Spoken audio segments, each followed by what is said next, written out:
on that here on Breakfast. Now, most everyday scenes of ordinary life, so what makes them interesting is that they've been made into a book. For a start, some of them were sent in by you last year when we told you about a project which aimed to capture Britain's relaxing at home.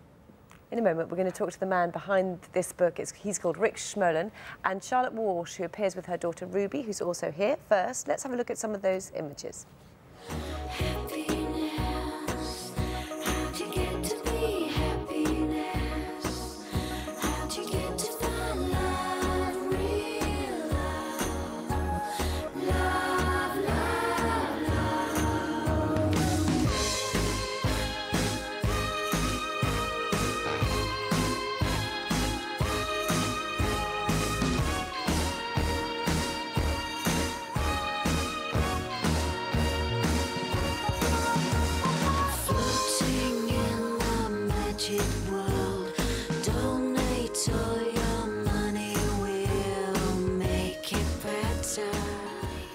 Lots of different slices of British life there, as we mentioned. Rick Schmolen, Charlotte Walsh and Ruby here with us. Good morning to you all. Rick, let me start with you, if I may. Sure. What have we learnt about the British way of life from all this, do you think? Well, it's utterly fascinating. I mean, we had 50 of the best photographers in the UK spread out all over the country for 7 days. In addition, we invited the public to participate.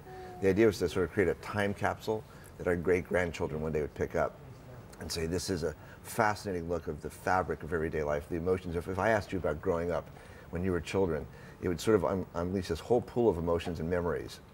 So the idea of this was to feel like your neighbors and people throughout the country invited you into their homes to walk around and learn about them. And one of the homes we saw was yours, wasn't it, Charlotte? Yes. Just tell it, we got the photograph as well. Tell us a little bit about the photo, and are you pleased it's in the book? Oh yeah, definitely. I think I just wanted to represent that, you know, at home it can be a home, but also it can actually be a place where people medically care for their children, and as well as being a home, you know, it's my work. I'm a full-time carer, so that's what I wanted to represent. Tell us a little bit about Ruby. She's what, a year and a half? She's 15 months, yes.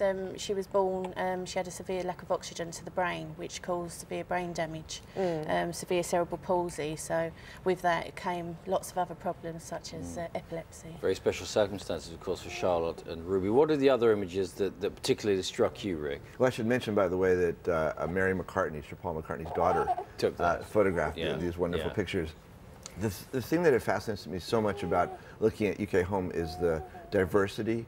How many ethnic groups, how many different age, you know, the 20% of people in the UK are under the age of 20, which is really quite astounding. The average Briton, I think, spends 58 minutes a day driving. One of the things that's really fun about this book, I don't know if you've seen this, but these are my kids, and you can upload a photograph to our website, and you can actually put your own family, your children on the cover of the book. Oh, that's nice. Oh, really? If you go to our website, it's www.ukathome.co.uk. These people behind us here, now, who are they?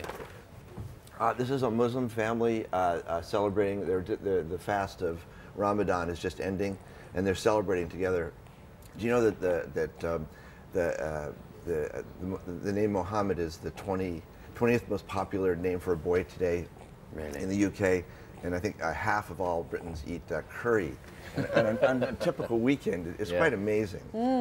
Charlotte, just tell us a little bit about your life as well, because I understand that some of the photographs that Mary McCartney took are with your son as well, who helps look after Ruby, is that right? Yeah, yeah. How old is he? He's 9. Yeah, he's very much, I call him a young carer.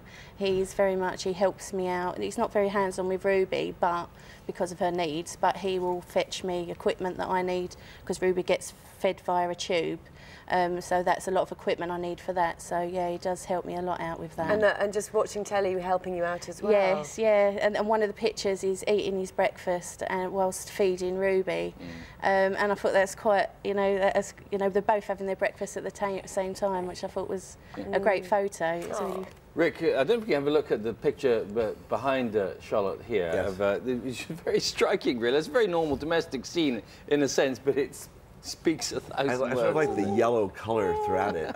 She lives in a council flat with her son, Zach, and she, I think whenever a house is for sale in my neighborhood, my wife and I want to go tour the house to learn about it. And I think this whole book is sort of the ultimate journey through other people's homes. You must have had so many photographs come in. 150,000 photographs. And you have how many in the book? About 250 altogether. Well, how did you whittle them all down? Well, it was just overwhelming. We had a terrific group of photo editors representing a lot of the UK's leading publications, and we spent a week together going through all the photographs and then weaving them into a narrative. I think one of the things that's most interesting about this whole project is not just professional photographers, but our partner on the project is IKEA. They're celebrating their 21st anniversary in Britain now, and this was sort of their gift back to the country. It's something your great-grandchildren will pick up one day and say, wow, look how interesting life was. Imagine if we'd done this book 100 years ago before the internet and television and cell phones. How curious it would be to see how our ancestors lived. Indeed. Indeed. Okay. Rick, thank you very much. Thank you very much.